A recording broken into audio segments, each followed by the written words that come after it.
ఒక ఊరిలో కొత్తగా పెళ్ళైన జంట ఒక పూరి గుడిసెలో కాపురం ఉంటారు.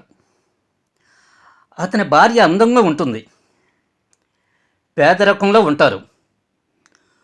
రోజు ఆరుబయట వంట చూస్తూ ఉండేది ఆమె.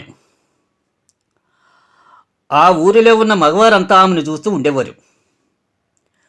భర్తకు ఇదంతా చూసి బాధగా అనిపించేది.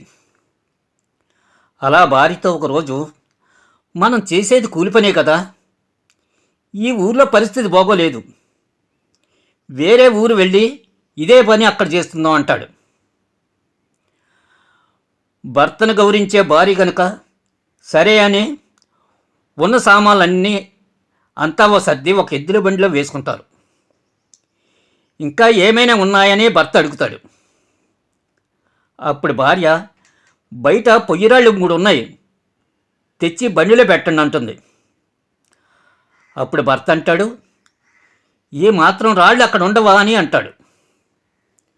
అప్పుడు భార్య అంటుంది, ఈ మాత్రం చూసే మగవాళ్ళు ఆ ఊర్లో ఉండరా, కావాల్సింది నమ్మకం, మన హద్దులు తప్ప వేరే వాళ్ళకి భయపడకూడదను అంటుంది భార్య.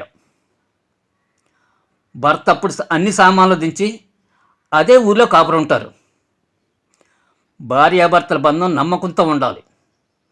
ఒకరి పట్ల ఒకరికి గౌరవము, ప్రేమాభిమానాలు ఉండాలి. డబ్బు పిచ్చి, మద పిచ్చి కాదు. కట్టుకున్న భార్య శరీరాన్నే కాక మనసుని, ఆమె మానసిక సౌందర్యానికి ఆరాధ్యుడై తోడై ఆమెకే నీడై నిలిచి జీవితాన్ని గెలిచే ప్రతి భర్తకి భార్యకి సవినయ వందనం.